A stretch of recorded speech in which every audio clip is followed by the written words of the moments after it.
شوقي صلوا على سيدي محمد رسول الله، يا سادة صلوا عليه، صلوا على سيدي محمد. اللهم صل وسلم وبارك على سيدنا محمد وعلى آله وصحبه وسلم. إن شاء الله تكونوا بخير وصحة وعافية وانتوا بتشوفوا معايا الفيديو ده النهاردة. إن شاء الله هعمل معاكم النهاردة جلاش بالمهلبية بطريقة جديدة جدا. عايزين في رمضان نعمل وصفات تكون سهلة وسريعة وكمان جديدة. الوصفة دي انتشرت كتير بشكل كبير جدا على السوشيال ميديا، مع إنها موجودة من زمان قوي، بس احنا طبعا بنحب دايما نغير في الأسماء بتاعتنا وبنختار أسماء كده تكون جذابة للوصفات أيا كان المسمى بتاعها. هنبدأ بسم الله. هنبدأ نعمل الكريمة في الأول، هنعملها كده بطريقة مميزة هنحط لها كمان مكون هيدي لها طعم خطير جدا.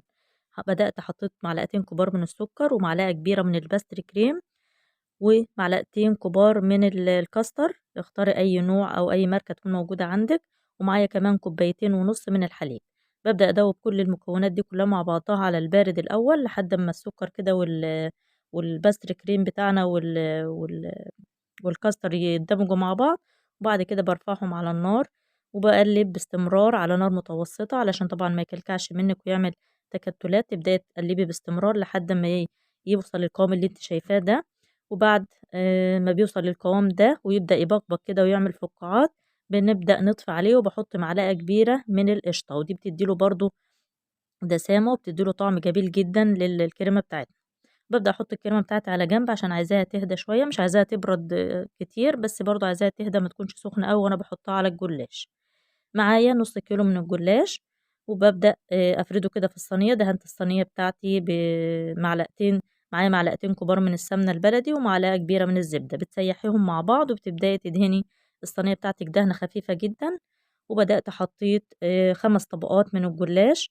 حطيت في البداية كده ورقتين يكونوا سلام، وبعد كده لو عندك أي بواقي من الجلاش متقطعة ابدأي حطيها برضو في بين الطبقات. حطيت 5 طبقات من الجلاش، وبين كل طبقة وطبقة بدهن دهنة بسيطة جدا جدا من المادة الدهنية اللي معانا. وحاولي تخلي الأطراف كده بتاعة الجلاش مرتفعة معاكي في الصينية علشان الكريمة ما تلزقش في الصينية ما تيجي تقطعيها. وبعد كده بدأت حطيت الكريمة بتاعتي وفردتها في الصينية وبسيبها على جنب برضو تبرد شوية علشان عايزة الطبقة بتاعتها اللي على الوش تكون متماسكة شوية. بقيت اللفة بتاعة الجلاش معايا ببدأ بقى كده أدهن دهنة برضو خفيفة جدا جدا من المادة الدهنية اللي معايا، وببدأ أكشكش الجلاش كده معايا زي ما انت شايفة بالشكل ده. كشكش الجلاش بالطول أو بالعرض على حسب مقاس الصينية بتاعتي. الصينية اللي معايا مقاسها 30 في 40. ببدأ بقى أخدت الجلاش بتاعي كده بالطول وببدأ أكشكشه زي ما انت شايفة كده. الطريقة سهلة جدا، شايفة ما شاء الله بالطريقة اللي انت شايفاها دي.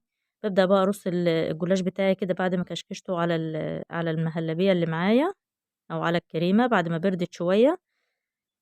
وبتبدأي بقى توزعي الجلاش بتاعك كده على الصينية وبتفرديه وبتحاولي تفردي الطبقات كده وتخليها منتظمة زي ما انت شايفة كده في الشكل ده. خلصت الصينية كلها وخدت نص كيلو من الجلاش. دهنت الوش كده بدهنة بسيطة برضو من المادة الدهنية اللي معايا وببدأ أدخلها الفرن.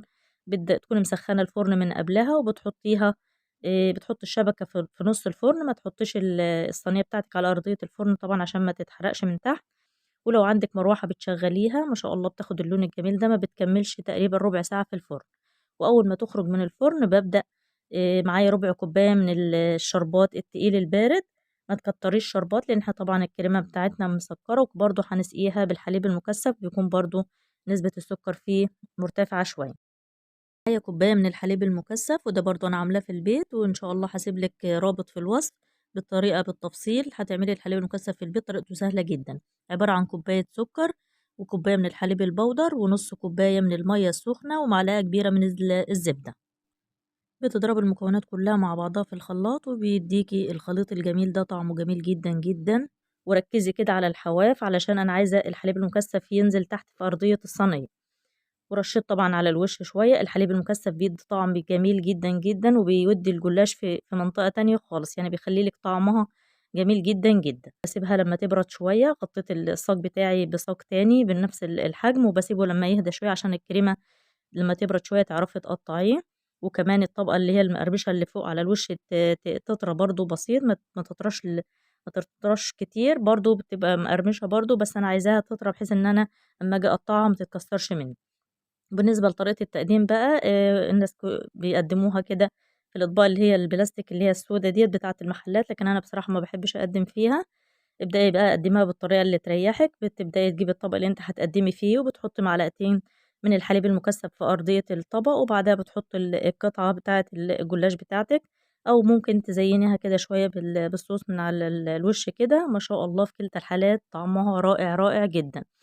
أنصحِك تجرّبيها، إن شاء الله لمّا تجرّبوها هتعجبكم جدًا، جدًا. ولو الفيديو عجبِك ما تنسيش تعملي لايك للفيديو وتشتركي في القناة عشان يوصلك كل جديد من فيديوهاتي. أسيبكم في أمان الله وأشوفكم إن شاء الله على خير في فيديو جديد، والسلام عليكم ورحمة الله وبركاته.